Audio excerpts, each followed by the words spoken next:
bab 4 mengintegrasikan iman, Islam, dan ihsan dalam membentuk ihsan kamil. Perkenalkan, nama saya Firul Mariani. Saya Arifia Rahmi. Saya Naima Hikmah. Saya Warmani. Saya Muhammad Taufik.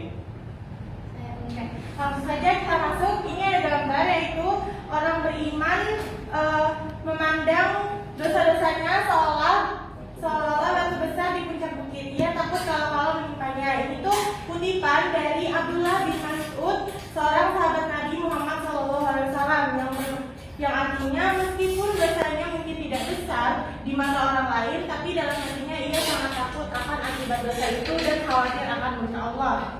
Nah, itu ada masalah keimanan adalah masalah fundamental dalam Islam. Jangan sampai manusia merasa sudah beriman padahal imannya keliru karena tidak sejalan dengan kehendak Allah. Quran surah Sabah surah ke-34 dalam Al-Quran ayat 51 sampai 54. Yaitu, dan alangkah hebatnya jikalau kamu melihat ketika mereka orang-orang kafir terperanjat ketakutan pada hari kiamat, maka mereka tidak dapat melepaskan diri dan mereka dianggap dari tempat yang dekat untuk dibawa ke neraka. Dan di waktu itu mereka berkata, kami beriman kepada Allah. Bagaimanakah mereka dapat mencapai keimanan dari tempat yang jauh itu? Dan sesungguhnya mereka telah mengingkari Allah sebelum itu, dan mereka menduga-duga tentang yang gaib dari tempat yang jauh, dan dihalangi antara mereka dengan apa yang mereka inginkan, sebagaimana yang dilakukan terhadap orang-orang yang serupa dengan mereka pada masa dahulu. Sesungguhnya mereka dahulu di dunia dalam keraguan yang mendalam. Maksud kedua ayat di atas adalah bahwa Allah sekali-sekali tidak mengajarkan manusia tentang semua perihal wujud dirinya yang gaib. Akan tetapi Allah memilih para rasulnya yang dikehendaki olehnya untuk menyampaikan wujud Allah. Perlu diketahui bahwa hal ini dilakukan Allah karena Dia sama sekali tidak akan pernah menampakkan dirinya di muka bumi miliknya, supaya keimanan kita mencapai ma'rifat billah, pengenalan kepada Allah. Maka satu-satunya cara menurut Al-Quran adalah bertanya kepada ahli zikir, sebagaimana firman-Nya, fas'alu alat zikri in kuntum la ta'lamun. Maka bertanyalah kepada orang yang mempunyai pengetahuan jika kamu tidak mengetahui. Quran surat An-Nahl ayat 16, surah 16 ayat 43, dan Quran surat Al-Anbiya ayat 21 surah 21 ayat 7. Rukun iman pertama yaitu beriman kepada Allah, sedangkan rukun iman kedua yaitu beriman kepada malaikat-malaikatnya. Beriman kepada malaikat-malaikatnya tidak sekedar mengimani adanya malaikat Allah. Alasannya, kalau sekedar mengimani adanya malaikat, maka iblis dan orang kafir pun dapat disebut beriman. Beriman kepada malaikatnya adalah dengan mengikuti jejak para malaikat yang dengan rela sujud kepada khalifah fil ardi, wakil Tuhan di bumi. Iblis tidak mau bersujud dalam arti taat kepada khalifah fil ardi, sehingga iblis divonis kafir oleh Allah. Maka khalifah fil ardi adalah dalam konteks ini adalah Rasulullah. Maksudnya kita perlu meneladani para malaikat yang selalu taat kepada Rasulullah, tidak pernah menuruti kehendak nafsunya. Telah terjadi konvensi tentang adanya perbedaan dalam penafsiran dan pemahaman terhadap isi kandungan Al-Quran.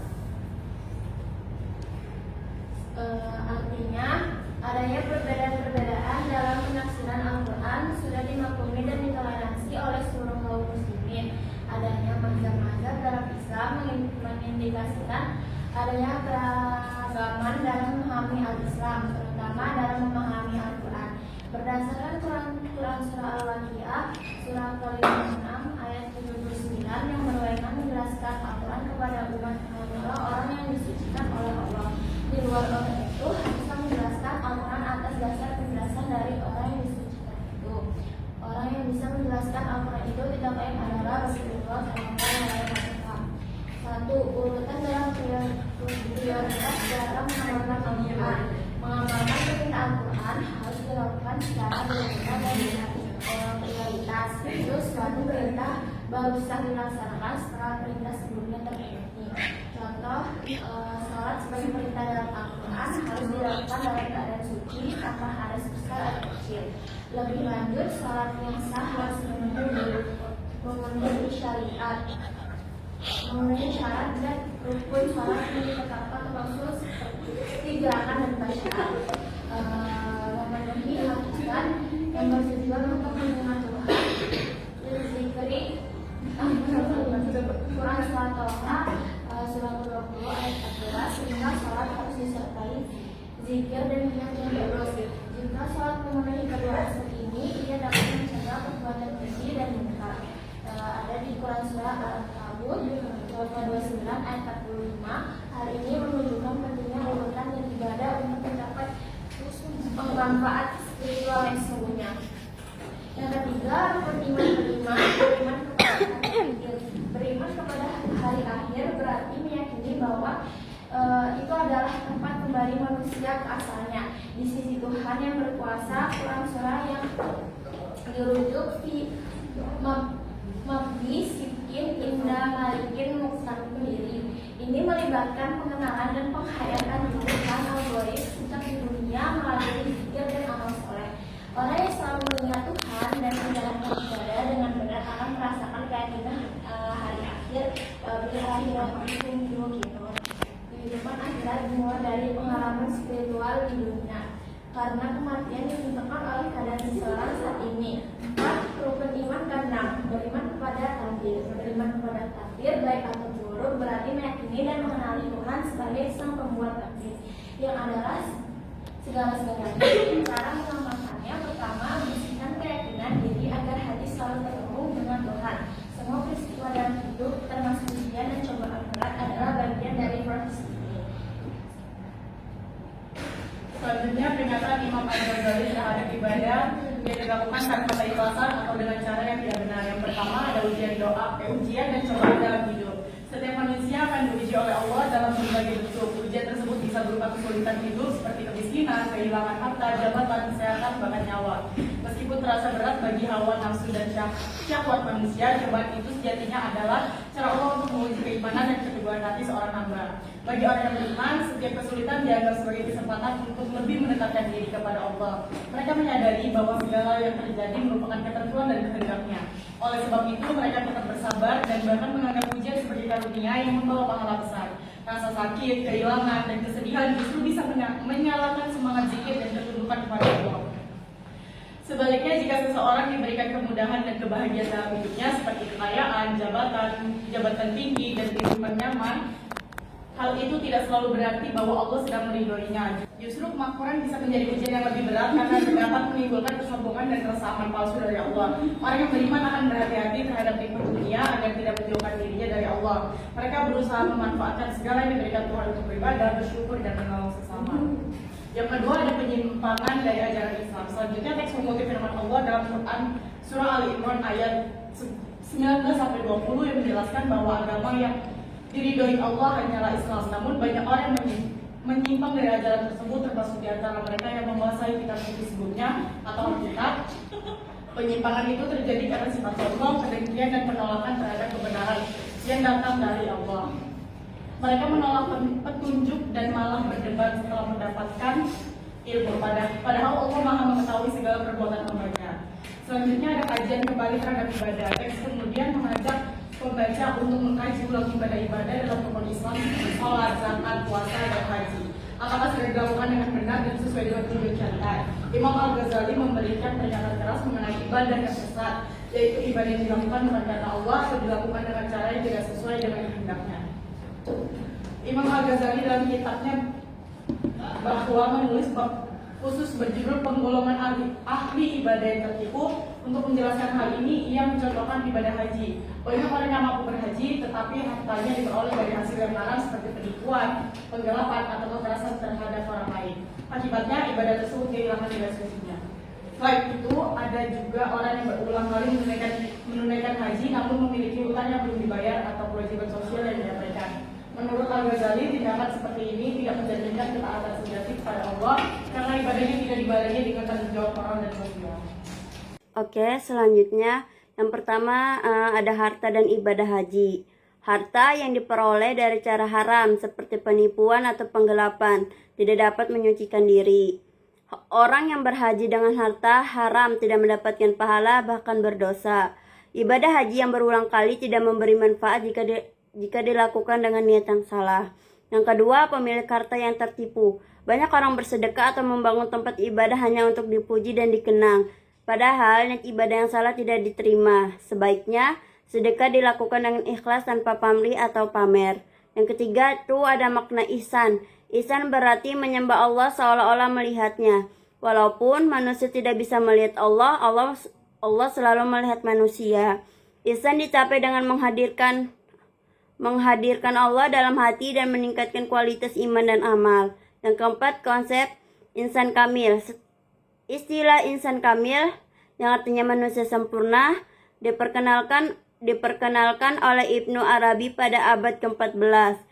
Ia membedakan dua jenis manusia. Ada insan kamil yang artinya sempurna dan monster setengah manusia. Menjadi insan kamil berarti mencapai kesempurnaan akhlak dan iman. Baik, di sini ada konsep insan kamil atau manusia sempurna. Konsep insan kamil pertama kali diperkenalkan oleh Syekh Ibnu Arabi pada abad ke-14. Ia menyebutkan bahwa manusia terbagi dua, insan kamil yaitu manusia sempurna yang telah meninggalkan sifat kehewanan dan hawa nafsu, serta monster setengah manusia yaitu mereka yang belum mampu mengendalikan diri. Menjadi insan kamil berarti melalui proses penyucian diri secara spiritual agar dapat memantulkan sifat-sifat ilahi.